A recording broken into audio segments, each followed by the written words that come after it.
Julien est arrivé en vacances et va passer sa première journée au bord de l'océan. Sur le chemin de la plage, il passe devant le port. Surprise, les bateaux sont étrangement posés sur la vase. L'eau a disparu. En arrivant sur la plage, il est également étonné de voir la mer si loin du bord et se demande bien comment il pourra se servir du plongeoir planté au milieu du sable.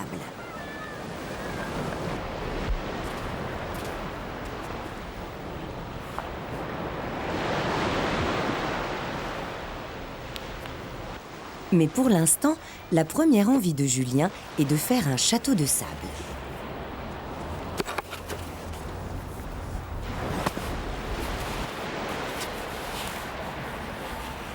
En commençant sa construction, il ne se doute pas qu'il va bientôt découvrir le phénomène des marées. En effet, 2 fois par jour, la mer recouvre plages et rochers puis se retire. Ce mouvement est dû à la Lune.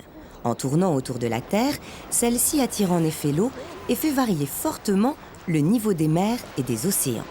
Le Soleil joue aussi ce rôle, mais de manière beaucoup moins importante. Par contre, tous les 15 jours, lorsque celui-ci a rendez-vous avec la Lune, leurs forces s'ajoutent et provoquent alors les grandes marées. Mais ce matin, la mer est basse et tout va pour le mieux.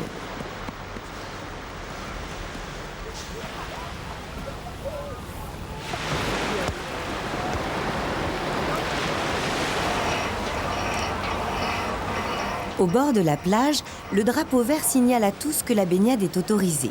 Pourtant, il est préférable de se mettre à l'eau dans la limite des zones balisées et surveillées par les maîtres nageurs.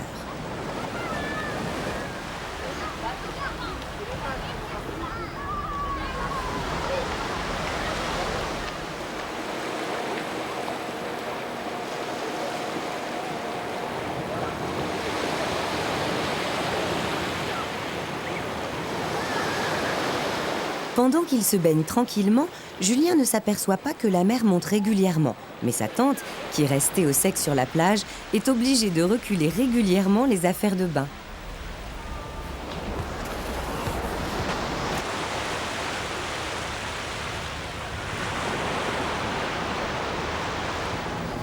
La plage est un magnifique terrain de jeu et Julien s'en donne à cœur joie en compagnie d'un petit ami de rencontre.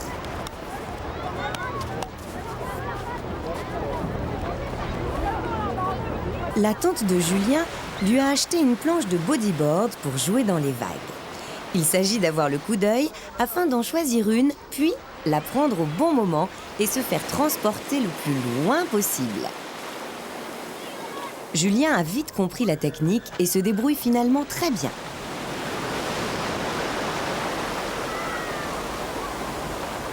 Mais pendant ce temps, la marée monte toujours et la plage se rétrécit à vue d'œil. Bientôt, une première vague, plus forte que les autres, atteint la muraille du château.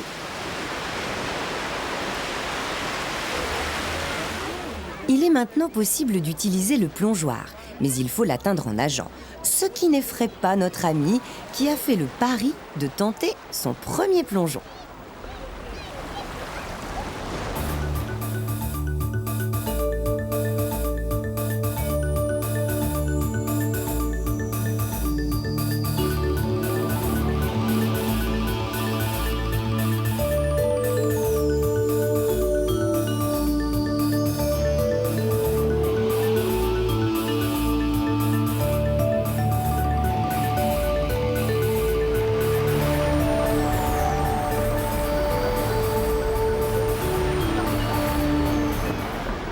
C'est un peu plus impressionnant que prévu, mais Julien n'a pas fait tout ce chemin à la nage pour reculer au dernier moment.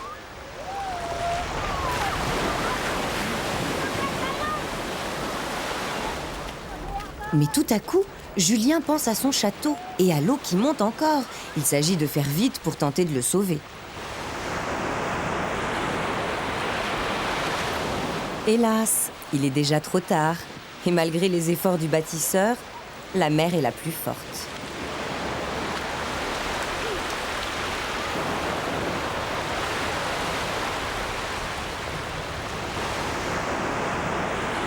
Encore quelques vagues et la mer effacera la belle construction. Mais Julien reviendra en faire une autre demain, en prenant plus de précautions. Et de retour à la maison, Il comprend mieux pourquoi les bateaux étaient au sec ce matin et sont maintenant à flot.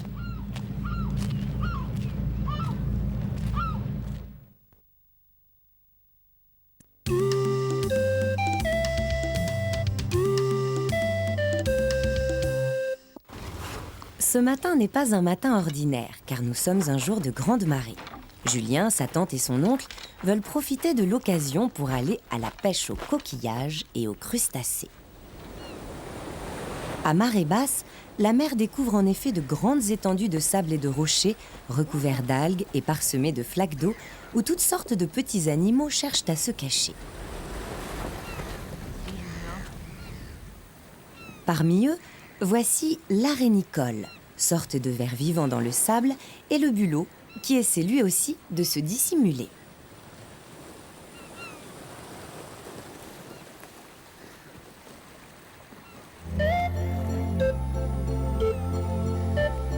Les crabes sont là aussi bien sûr et préfèrent se mettre à l'abri des mouettes et des goélands qui rôdent.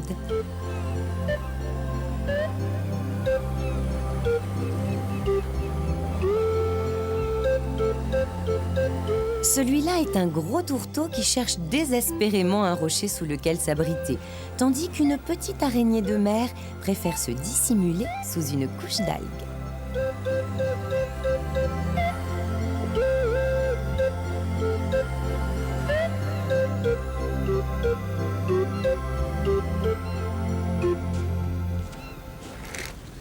Avant que la mer ne se retire, certains animaux ont eu le temps de s'enfoncer dans le sable. Il faut donc les chercher avec une pelle ou un râteau. Julien vient ainsi de déloger un coquillage appelé coque.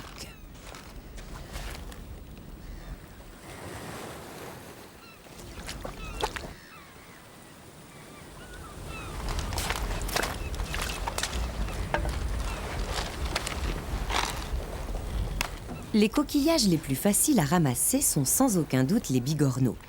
Ils sont à peine accrochés au rocher où ils vivent et Julien en fait une provision.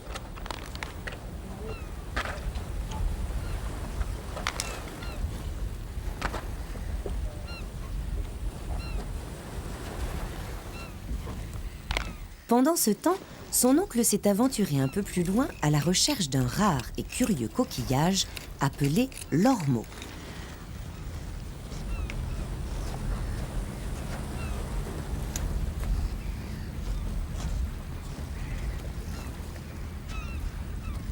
L'intérieur de sa coquille est joliment nacré.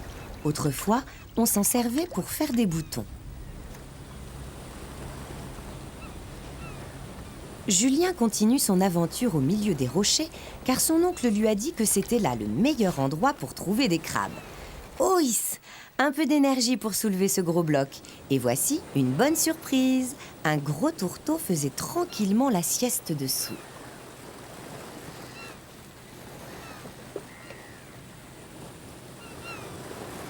Comme il l'a lu dans un livre, la bestiole a bien 4 paires de pattes et 2 grosses pinces pour se défendre et capturer ses proies. Julien est fier de le montrer à sa tante.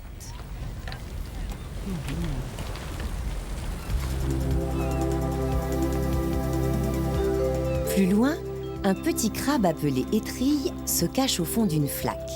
Pas de chance pour lui, la tante de Julien l'a aperçu et lui montre où il se cache. Le crabe dresse ses pinces en position de combat. Il essaie de se sauver, mais la lutte est inégale et il se retrouve vite au fond de l'épuisette.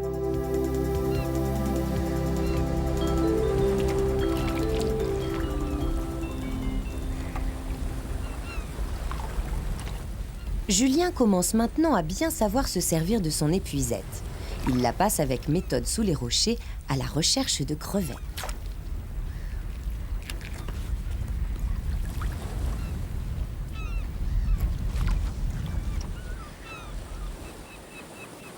Celles-ci ont une carapace transparente. Elles possèdent 10 pattes et deviennent roses après la cuisson.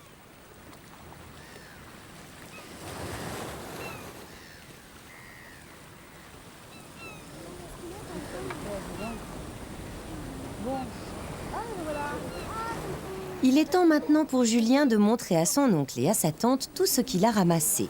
Crevettes, coques, bigorneaux, ormeaux, tourteaux et autres étrilles feront finalement un bon plat de fruits de mer pour le repas de midi. Au fait, il est grand temps de rentrer, car la mer remonte à toute allure.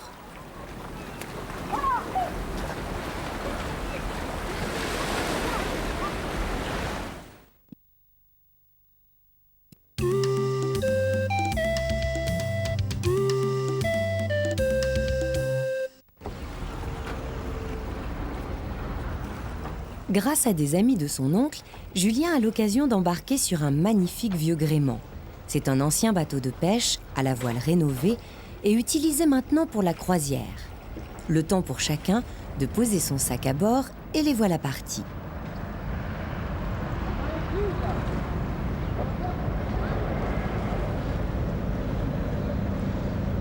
La sortie du port se fait au moteur, car il serait bien trop difficile de manœuvrer avec les voiles au milieu des autres bateaux.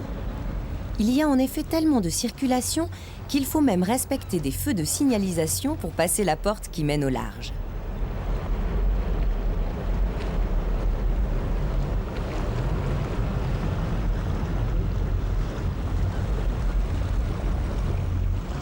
Une fois le bateau sorti du port, on peut enfin hisser les voiles.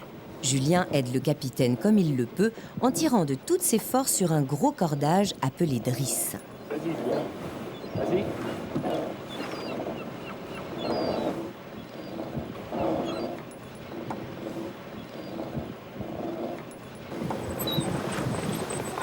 Lorsque la voile arrière est établie, on déploie la grand voile. C'est la plus grande et la plus lourde, et tout l'équipage doit mettre la main à la pâte pour arriver à la soulever. Julien partage la tâche avec les équipiers en maintenant un bout qui sera noué solidement.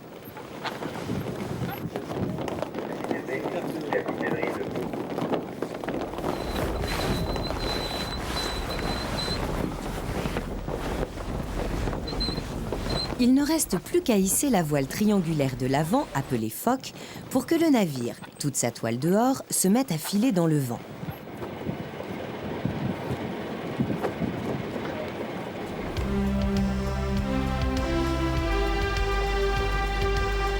En mer comme sur la route, il existe un code qui précise les règles de navigation.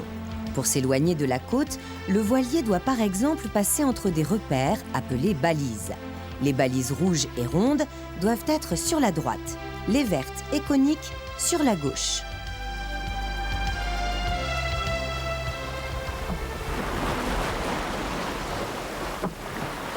Le voilier file maintenant sur sa route et Julien, toujours très curieux, aimerait en voir l'intérieur. Dans le carré, le capitaine est justement en train de calculer le cap sur une carte marine à l'aide d'instruments comme le compas de relèvement et la règle. Alors, ensuite, lorsqu'on a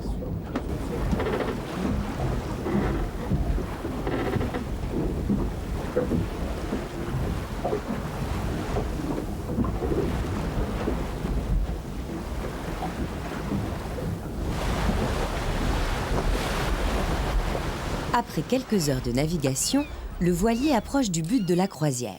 Il s'agit d'aller visiter un phare. Le bateau ne peut accoster car la mer n'est pas assez profonde. Il faut donc mettre à l'eau un canot. C'est l'occasion pour Julien d'apprendre la godille qui consiste à le faire avancer avec une seule rame. Ce n'est pas si facile qu'il n'y paraît.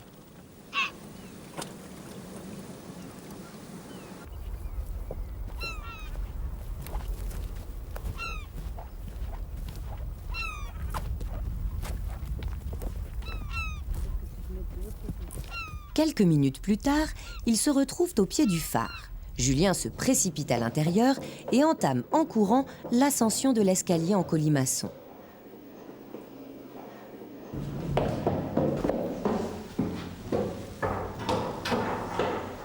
Ouf! Pas facile d'arriver en haut. Il est accueilli par le gardien. Celui-ci lui montre le fonctionnement de la lampe et des prismes en verre qui permettent aux marins de voir le signal lumineux à plus de 40 km de distance.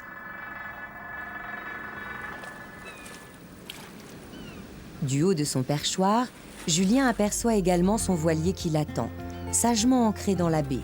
Bientôt, il faudra le rejoindre et prendre la route du retour pour arriver au port avec la marée montante.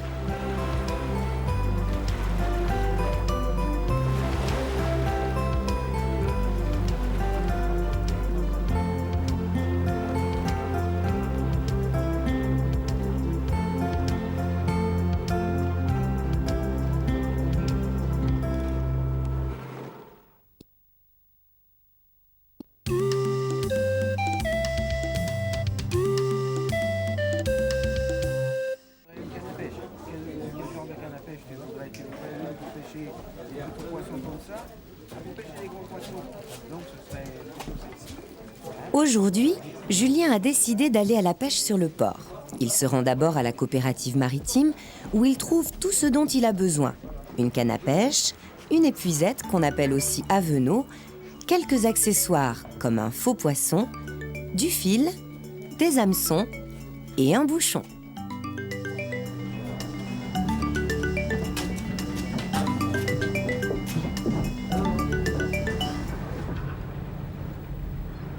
Dès le petit matin, il règne une grande activité dans le port de pêche. Des chalutiers partent en mer, pendant que d'autres en reviennent.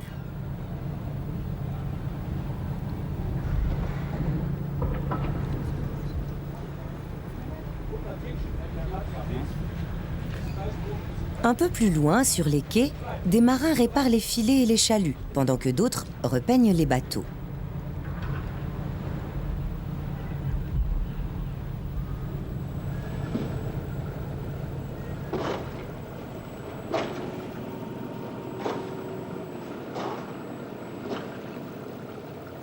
Parmi les bateaux de pêche qui rentrent au port, certains ramènent des araignées de mer.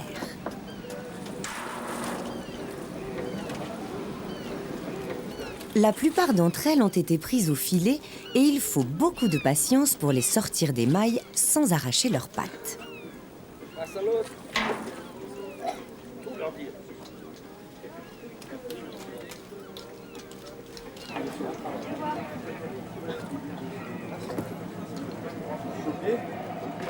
Malgré le mauvais temps, Julien s'installe sur la jetée, là où la mer ne découvre pas le fond.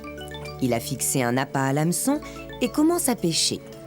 Il aimerait bien ramener une friture d'éperlans à sa tante et surveille le bouchon patiemment. Mais ça ne mord pas très vite. Pendant ce temps, un chalutier arrive. Julien, qui n'a pas beaucoup de chance à la pêche, est curieux de voir ce que rapportent les vrais pêcheurs.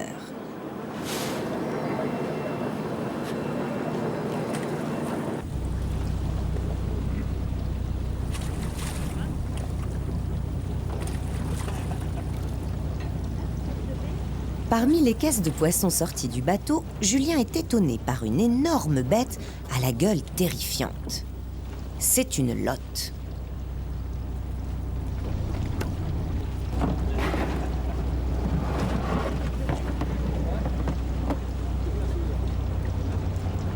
Un peu plus loin sur le quai, il s'approche d'une caisse de rouget bien rangée. Il aimerait bien en rapporter à sa tante pour qu'elle les cuisine, mais c'est impossible. Tous les poissons et les crustacés sont chargés dans un camion pour être vendus à la criée.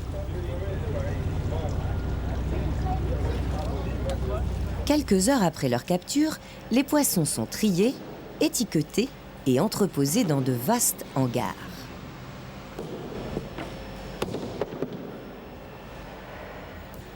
À l'aube, les poissonniers viennent acheter les meilleurs lots lors d'une vente aux enchères.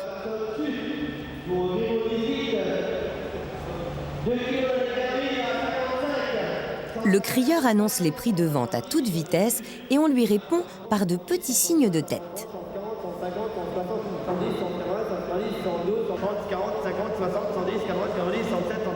Finalement, l'acheteur met son nom sur les bacs de poissons qu'il a choisis.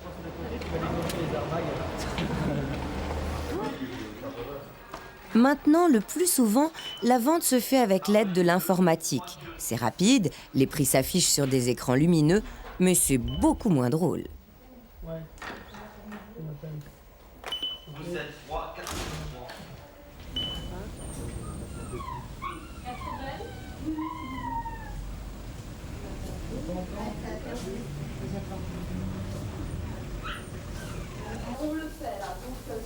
Le lendemain matin, en allant faire les courses chez le poissonnier avec sa tante, Julien peut enfin avoir les rougets dont il avait envie.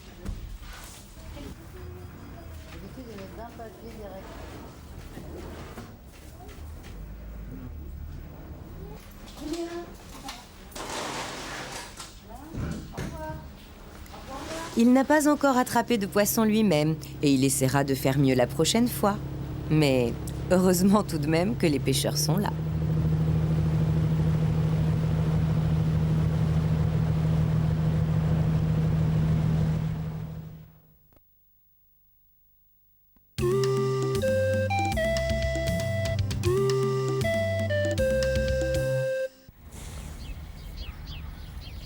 Oncle Marc a offert un cerf-volant à Julien.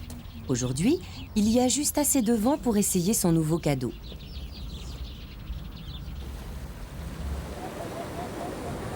Faire voler un cerf-volant n'est pas si facile qu'on le croit.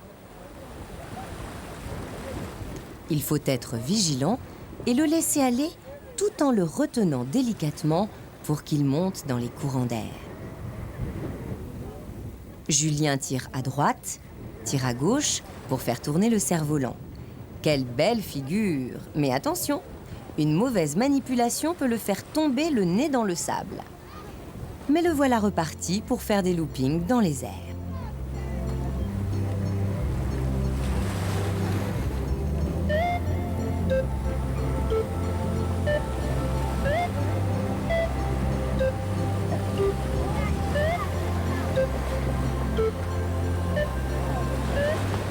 Pendant ce temps-là, d'autres vacanciers profitent aussi du grand vent.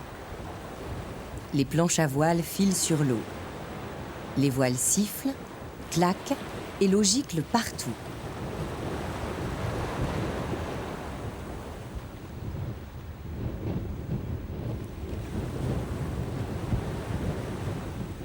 Certains ont même envie de battre un record de vitesse au milieu des catamarans plus tranquilles.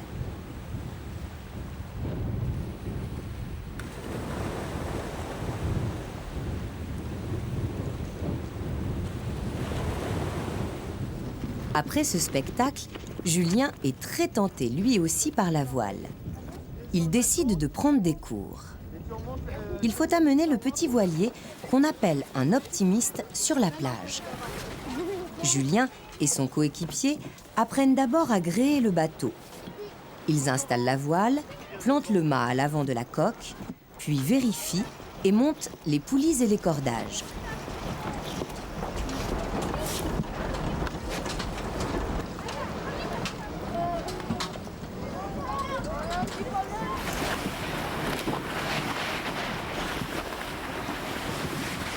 Maintenant, tout est prêt pour naviguer ou presque. Après avoir fait glisser l'optimiste dans la mer, nos deux futurs navigateurs se hissent non sans mal sur le bateau.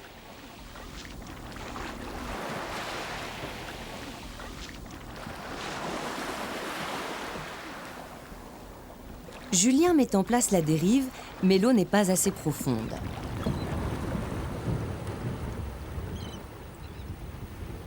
Le but à présent est de faire avancer l'embarcation.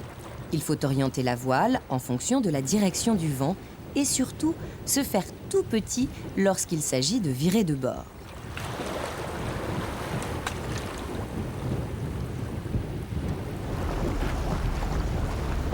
Nos marins sont, semble-t-il, bien partis. Dans un premier temps, c'est l'équipier de Julien qui a pris la barre et qui dirige les manœuvres.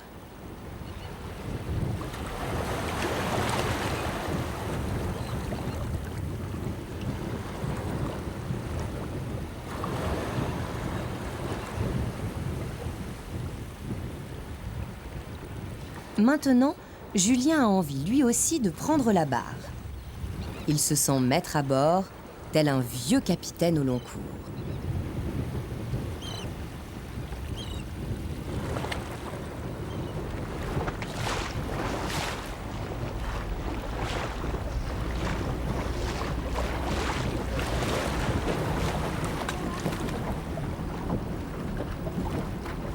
Nos deux navigateurs se sentent prêts pour un long voyage et rêvent presque de traverser l'océan à bord d'un grand voilier. Christophe Colomb avait rêvé lui aussi et était parti sur une goélette comme celle-ci. Au cours des siècles et jusqu'à l'invention de la machine à vapeur, les hommes n'ont pas cessé d'utiliser le vent et de traverser les mers sur des voiliers de toutes sortes, tous aussi beaux les uns que les autres.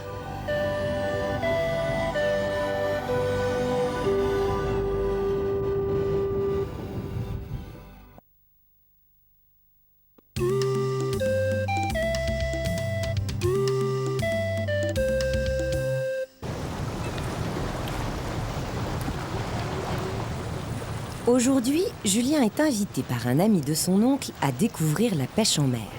Il part avec Yvon, le marin-pêcheur, relever ses casiers à homards et à crustacés.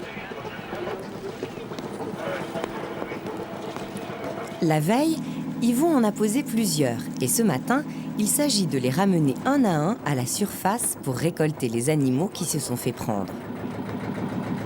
Chaque casier est relié à une bouée qui permet de le repérer facilement. Julien doit l'attraper avec un grand crochet. Yvon s'occupant ensuite de tirer sur la corde et de sortir le piège de l'eau. Dans celui-ci, une araignée de mer et un homard se sont fait prendre.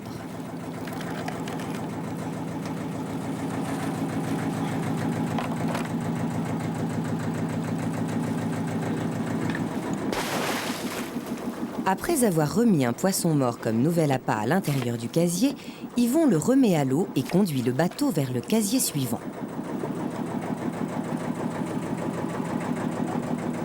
Pendant ce temps, Julien découvre avec curiosité le homard et sa jolie couleur bleue.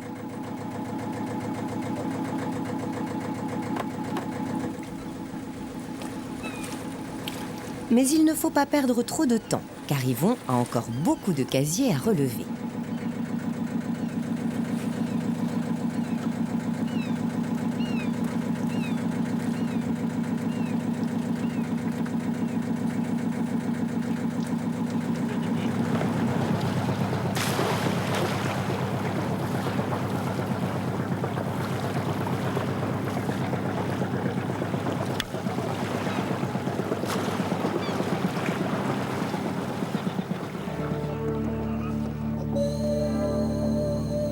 Les casiers sont des pièges très efficaces pour capturer les crustacés. Mais il a fallu inventer d'autres techniques pour pêcher les poissons de mer, comme les dorades, les lieux jaunes ou les roussettes.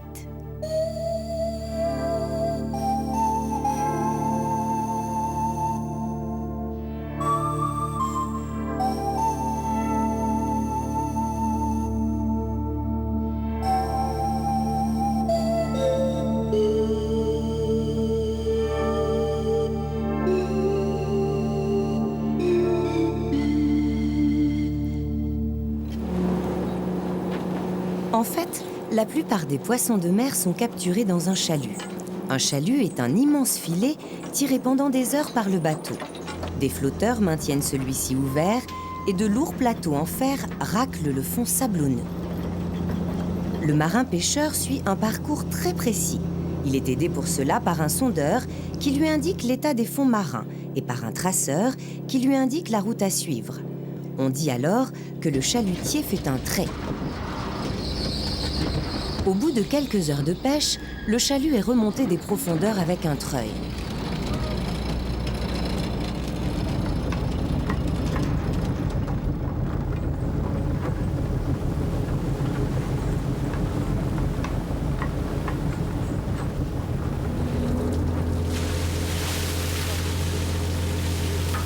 Lorsque le chalut est complètement enroulé, apparaît la poche dans laquelle sont pris les poissons.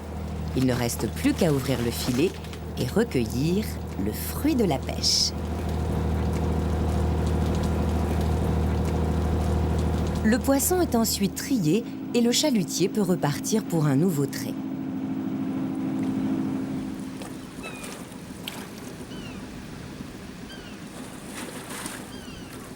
Yvon a fini avec ses casiers et il relève maintenant ses filets.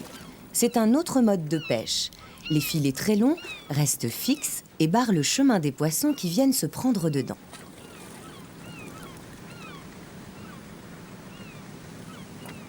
Les filets sont relevés après une journée de pause. Mais là, à l'inverse du chalut, les poissons sont prisonniers d'émail. Pas facile de les sortir, mais Julien fait de son mieux pour aider Yvon.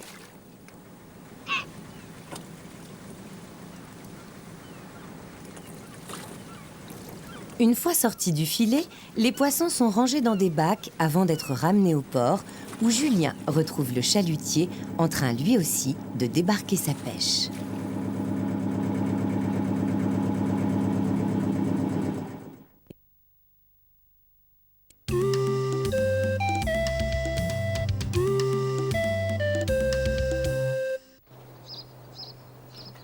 Ce matin, Julien a décidé de faire une balade sur le rivage pour compléter sa collection de coquillages, de galets et d'algues. Il s'est promis de les conserver comme un trésor en souvenir de ses vacances à la mer. En se promenant sur les rochers, Julien est attiré par une flaque d'eau à l'aspect bizarre. Au fond de l'eau, il aperçoit de petits cristaux blancs qui ressemblent à du sel. Il goûte pour vérifier. Et oui, il y a beaucoup de sel dans l'eau de mer. Mais au fait, comment fabrique-t-on le sel ? Eh bien, depuis très longtemps, les hommes ont inventé les marais salants pour extraire le sel de l'eau de mer. Ceux-ci sont de vastes étendues divisées en bassins peu profonds, creusés dans la terre, où l'eau pénètre par un canal d'alimentation grâce aux marées. Là, sous l'effet du soleil et du vent, l'eau s'évapore. Pour accélérer cette évaporation, on lui fait suivre lentement un parcours très précis dans des bassins successifs jusqu'au dernier où se forment enfin les cristaux de sel. Par très beau temps, il se forme une petite pellicule à la surface de l'eau. C'est la fleur de sel, un sel très parfumé, recherché par les fins gourmets.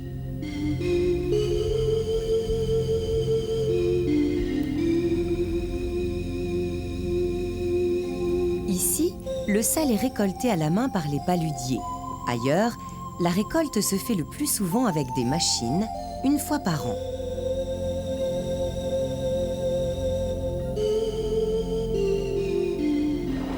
Muni d'un grand râteau, le paludier, avec beaucoup d'adresse, ramène le sel cristallisé du fond jusqu'au bord du bassin pour en faire un petit tas.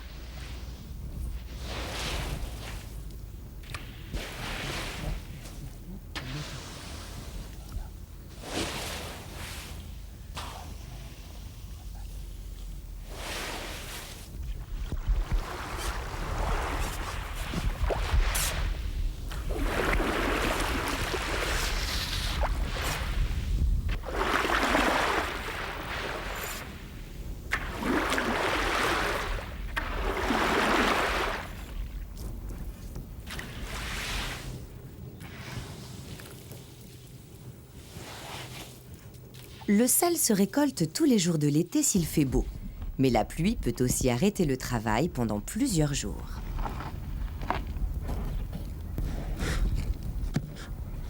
Un peu plus tard, lorsque le sel est bien égoutté, le paludier le transporte sur un tas plus important. Au début de l'automne, il sera enfin stocké dans de grands hangars où il pourra sécher.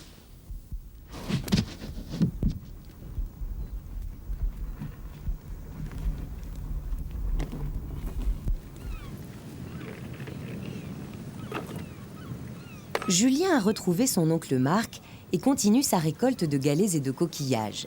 Ils poursuivent leur quête près d'un creux de rocher rempli d'eau de mer envahie par les algues.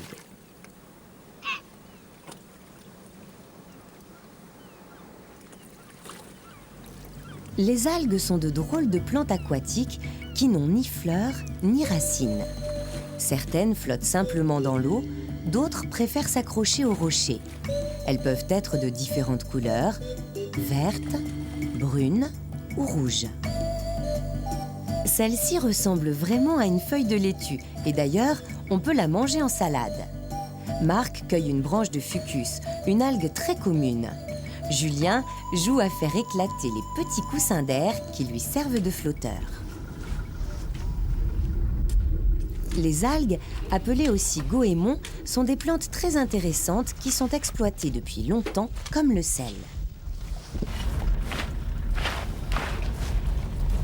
On les récolte à marée basse en les entassant rapidement dans les remorques avant que la mer ne monte à nouveau.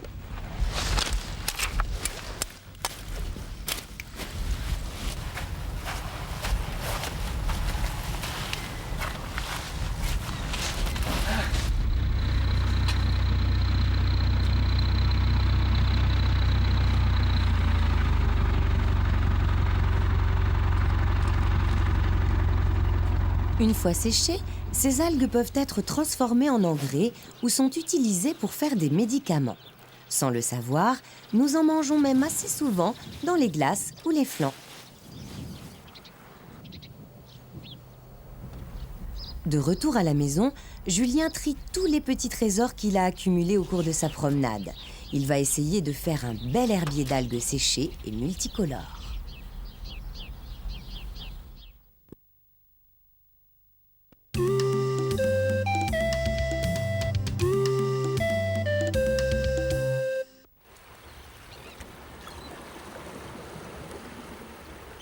Au cours d'une promenade sur l'estran, c'est-à-dire la portion de terre recouverte à marée haute, Julien découvre entre deux rochers une petite colonie de moules.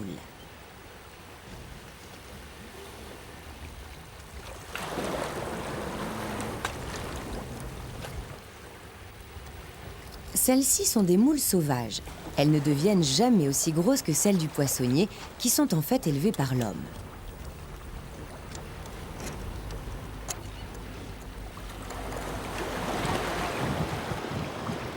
Voici un élevage de moules. Au départ, les larves de ces coquillages sont collectées sur des cordes.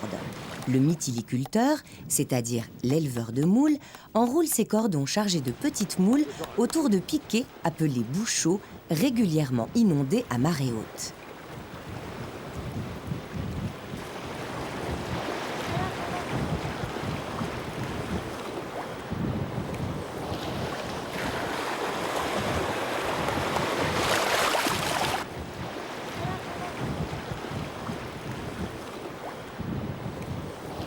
Au bout de quelques mois, les moules sont assez grosses pour être récoltées. Profitant de la marée basse, le mytiliculteur vient cueillir le fruit de son élevage.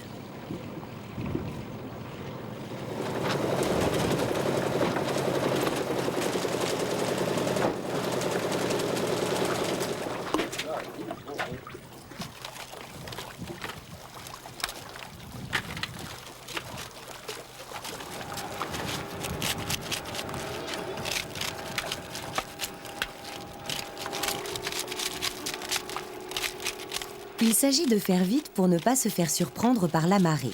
Un coup de couteau bien placé et la corde chargée de belles moules se retrouve dans une caisse.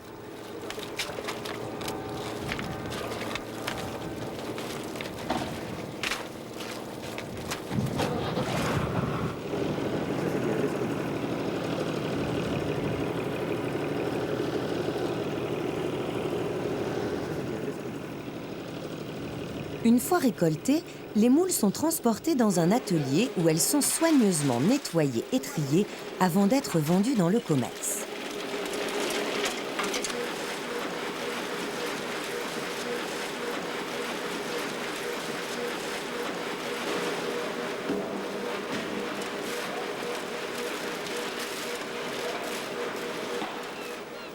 À proximité de la baie où sont installés les élevages de moules, existent aussi de grands parcs à huîtres. Julien est invité à visiter une de ces fermes à coquillages. Les huîtres pondent au début de l'été.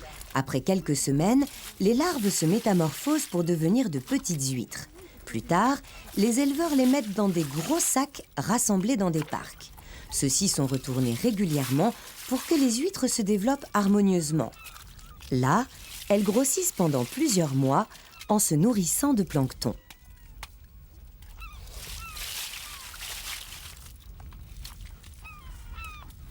Julien est intrigué par ce drôle de coquillage en forme de caillou et se demande comment les adultes peuvent aimer ça.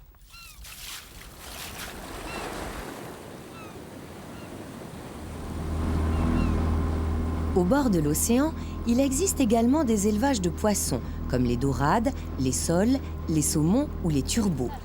Voici justement des turbots élevés en captivité dans des bassins d'eau de mer. Ce sont de curieux poissons plats qui possèdent 2 yeux sur la même face. Pourtant, ils naissent avec un œil de chaque côté, comme leurs congénères.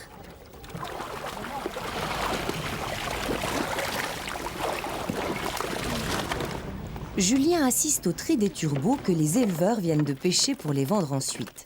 Ce poisson a en effet une chair délicieuse.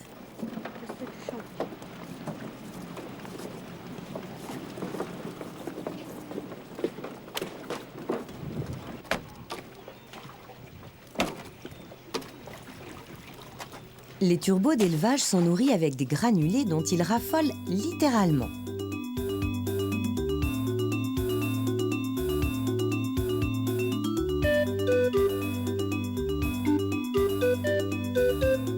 Avant de repartir pour la maison, Julien ne peut résister à l'envie de voir les bébés turbots dans leur bac. Ils ne sont pas faciles à attraper et surtout, il ne faut pas leur faire de mal.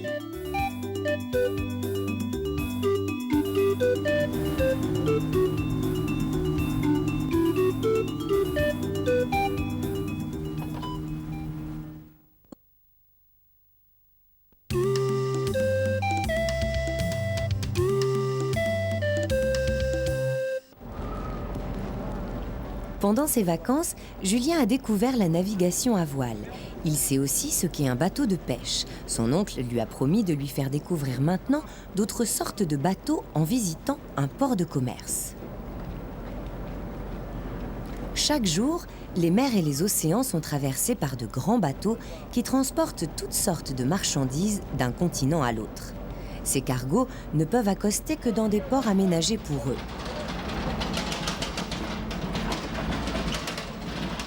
Aujourd'hui, un cargo fruitier est arrivé d'Argentine avec une cargaison d'oranges et de pamplemousse. Les fruits sont déchargés à l'aide d'une énorme grue. Impossible de compter les oranges, il y en a vraiment trop. Ils sont ensuite stockés dans des hangars avant de repartir en camion vers toutes les villes d'Europe.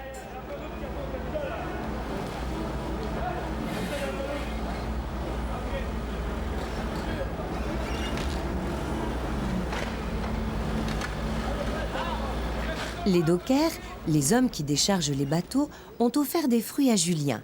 Il est tout fier de pouvoir déguster une orange avant tous ses petits camarades. Un peu plus loin, un cargo est en cale sèche pour être réparé. C'est l'occasion pour Julien d'approcher et de toucher l'impressionnante hélice du bateau.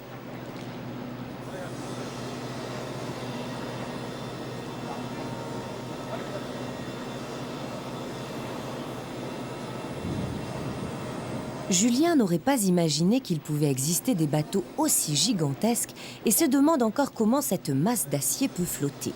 Vu d'en haut, depuis le poste de pilotage, c'est encore plus surprenant. Le pont de ce méthanier, un cargo qui transporte du gaz, ressemble à une véritable usine.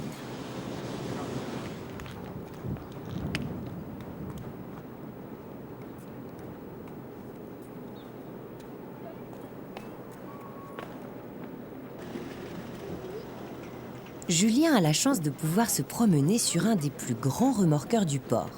La visite est bien compliquée. Comment ne pas se perdre au milieu de ces ponts, de ces passerelles et de tous ces escaliers ?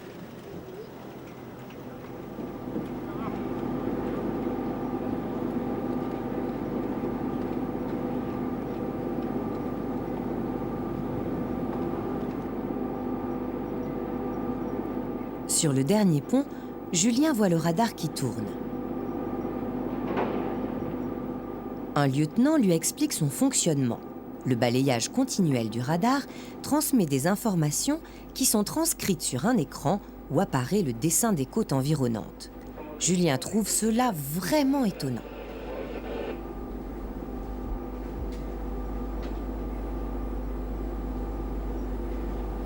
Comment ne pas avoir envie de prendre les commandes d'une telle merveille ? Canal 8.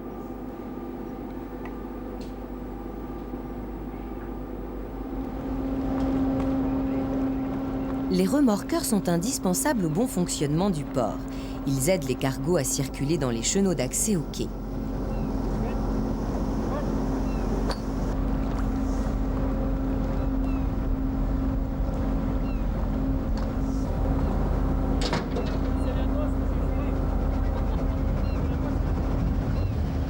Les cargos sont tellement grands et lourds qu'ils ne peuvent se diriger seuls pour entrer ou sortir du port.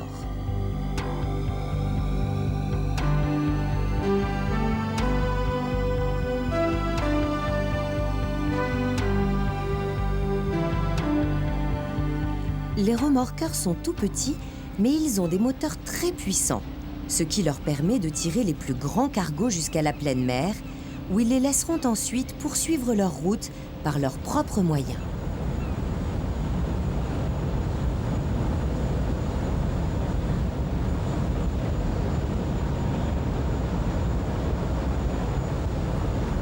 Ce cargo fruitier reviendra quelques semaines plus tard avec, à son bord, une nouvelle cargaison.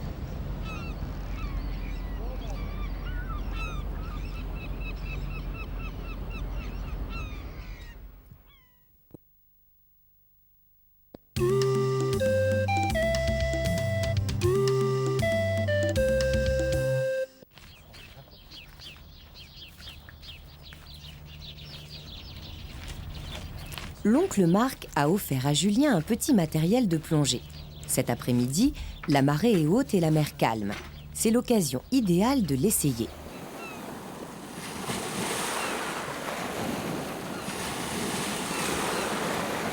Arrivé au bord de la mer, Julien se prépare. Aidé par son oncle, il met ses palmes.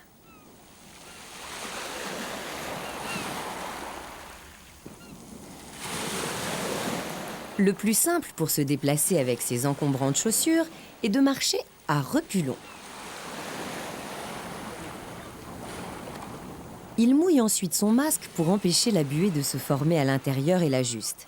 Attention aux fuites, car il n'est pas agréable d'avoir de l'eau salée dans les yeux. Le voici enfin équipé en homme grenouille, prêt à découvrir la richesse du monde sous-marin. Marc l'accompagne, car les courants et les vagues peuvent être dangereux. Entre deux rochers, il fait une première rencontre. Un poisson se promène rapidement. C'est une vieille.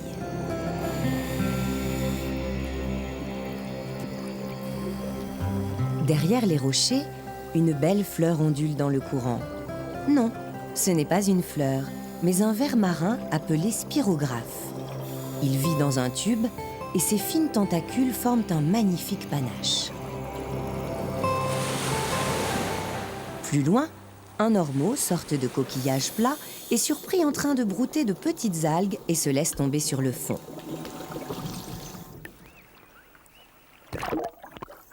Julien, de plus en plus à l'aise dans ce nouvel élément, est heureux comme un poisson dans l'eau. Il plonge plus profond et tombe nez à nez avec une araignée de mer. Effrayée, celle-ci s'enfuit et s'empêtre dans une touffe d'algues dont elle ne peut se débarrasser. Elle s'énerve et menace le plongeur avec ses pinces.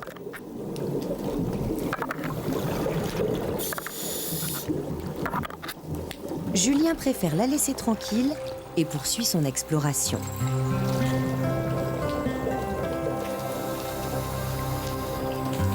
Notre ami aurait bien envie de s'approcher des anémones, mais il reste à distance, car il sait que les piqûres de certaines d'entre elles font très mal.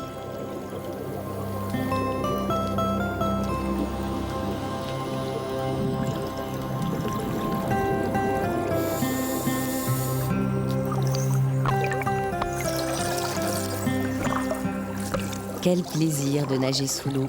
Mais on ne peut pas y rester trop longtemps. Julien et son oncle ont donc décidé d'aller admirer tranquillement d'autres animaux de mer dans un grand aquarium.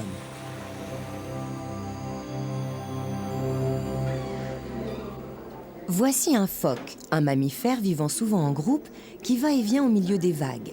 Il nage très souvent sur le dos pour chasser et remonte à la surface pour prendre la nourriture déposée par les gardiens.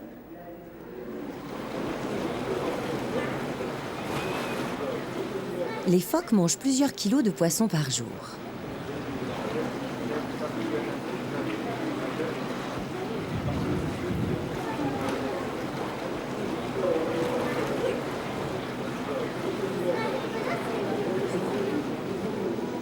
Quelque chose bouge dans l'aquarium.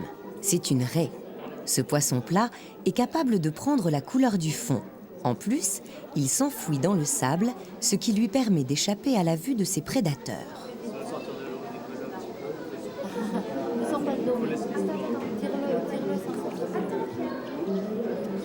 Dans un autre bassin, Julien peut toucher quelques animaux inoffensifs, comme cette anémone de mer qui veut avaler son doigt.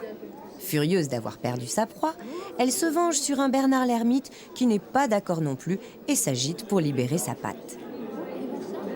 Julien approche une étoile de mer d'une palourde. Ses bras très forts lui permettent d'ouvrir les coquillages pour les dévorer. La palourde le sait bien et s'enfuit le plus vite possible.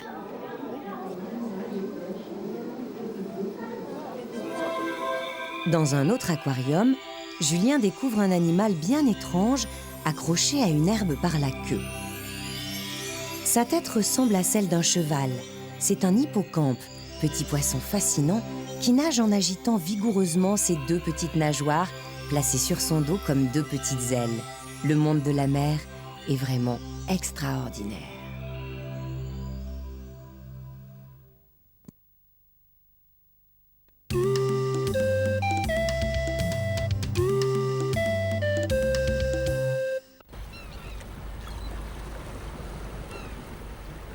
Ce matin, après des heures de croisière, le voilier de l'oncle de Julien arrive en vue d'une île.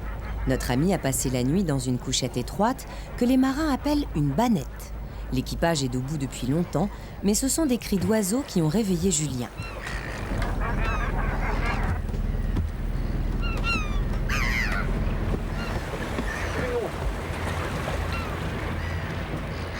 Le bateau approche en effet d'un îlot où nichent des milliers d'oiseaux de mer, groupés en grandes colonies très bruyantes.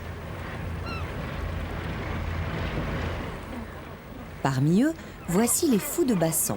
Ce sont les plus grands des oiseaux de nos côtes. Ils se nourrissent au large en plongeant dans la mer de plusieurs dizaines de mètres de haut.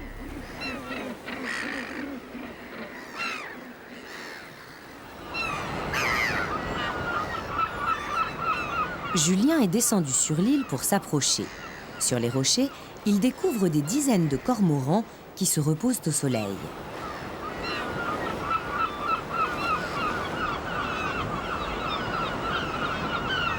Ces oiseaux sont également d'excellents nageurs, capables de plonger très longtemps à la recherche des poissons dont ils se nourrissent.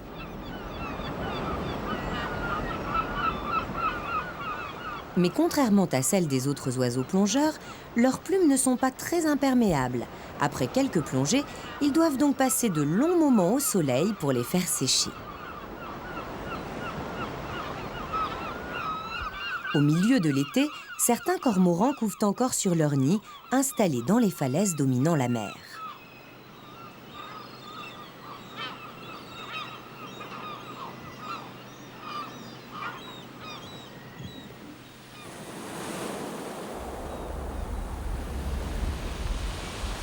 Un peu plus loin, Julien découvre avec étonnement une petite bande d'oiseaux très discrets, dissimulés au milieu des galets de la plage. Ce sont des bécasseaux et des gravelots. Ceux-ci commencent à se rassembler avant d'entreprendre leur migration vers les pays chauds où ils passeront l'hiver.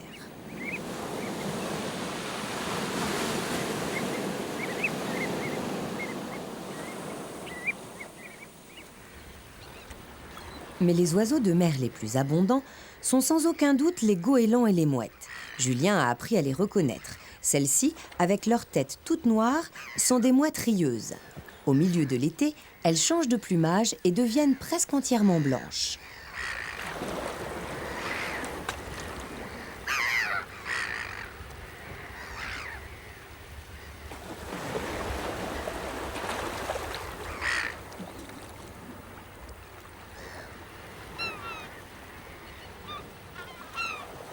Les mouettes font souvent bon ménage avec les goélands.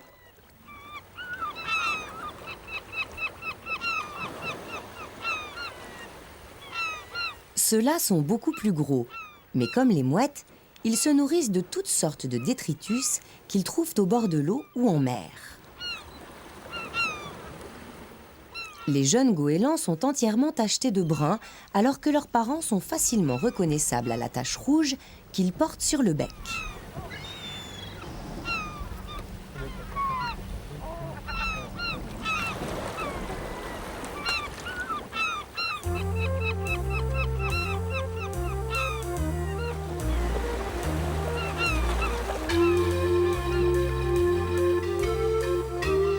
Les mouettes et les goélands sont tous d'excellents voiliers qui peuvent s'aventurer parfois assez loin au large. Ils sont très intelligents et ont vite compris qu'en suivant les chalutiers, ils pourraient manger les déchets rejetés par les pêcheurs lorsqu'ils trient les poissons.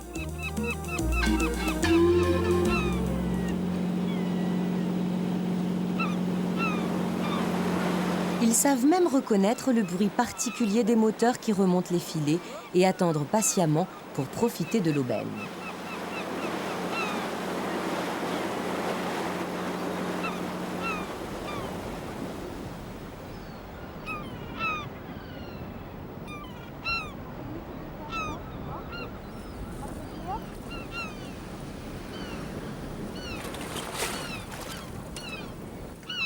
Revenu sur le bateau à la fin de la journée, Julien distribue les restes de son goûter aux goélands. Bientôt, il aidera l'équipage à hisser les voiles pour rejoindre le port.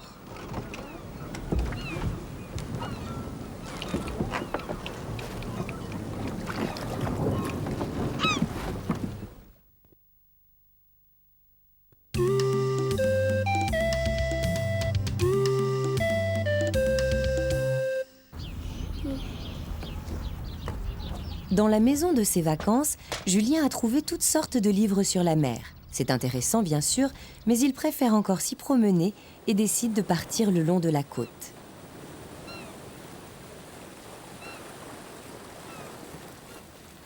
Le bord de l'océan n'a pas toujours le même aspect. Parfois, la mer est bordée de hautes falaises, déchiquetées et inaccessibles, dans lesquelles seuls certains oiseaux savent se percher et y faire leur nid.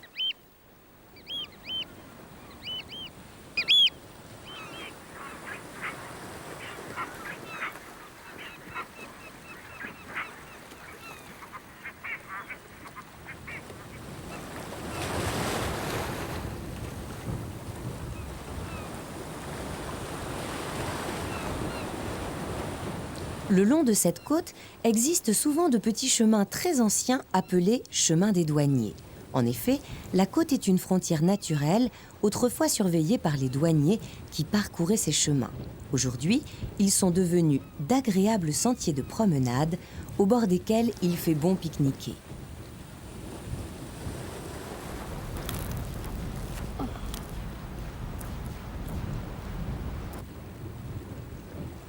À certains endroits, les attaques des vagues et des marées répétées pendant des milliers d'années ont usé les rochers pour les transformer en grosses pierres polies très amusantes à parcourir.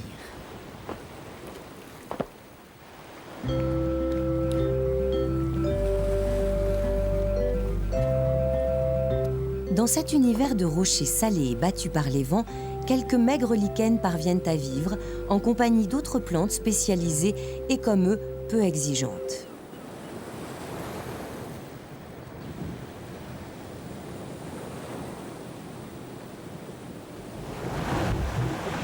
Les vagues qui s'écrasent en permanence contre les rochers offrent un joli spectacle. Mais attention à la douche lorsque l'une d'elles est plus forte que les autres.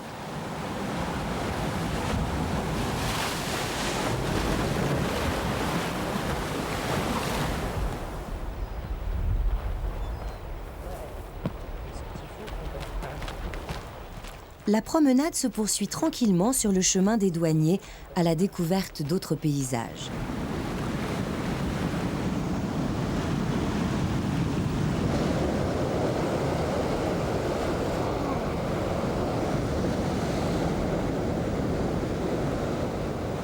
À sa grande surprise, Julien découvre qu'au milieu des galets, certaines plantes parviennent à pousser sans problème. Celle-ci est la morelle douce amère. Elle est rare, mais il faut s'en méfier. En effet, c'est une plante toxique qui sécrète un poison assez violent.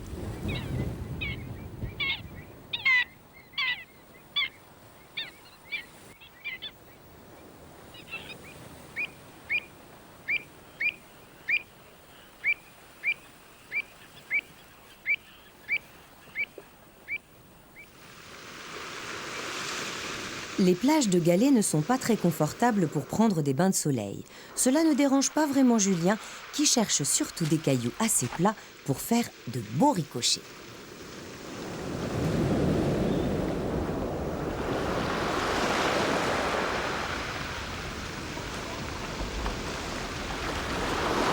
Mais les galets ne sont pas éternels. Sans cesse, la mer les fait rouler, les use doucement et les réduit au fil du temps en sable très fin. Ainsi naissent les plages. Lorsque la côte est basse et plate, le sable de la plage, poussé par le vent, se déplace et forme de petites collines appelées dunes. Ces dunes sont aussi en perpétuel mouvement. Pour éviter leur déplacement, on met en place des palissades de bois et on plante des végétaux appelés oyas qui freinent l'action du vent.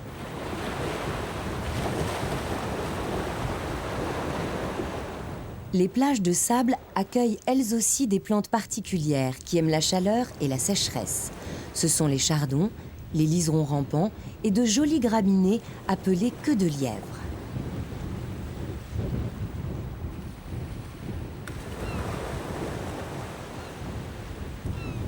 Finalement, son oncle et sa tante ont choisi un bel endroit pour les vacances.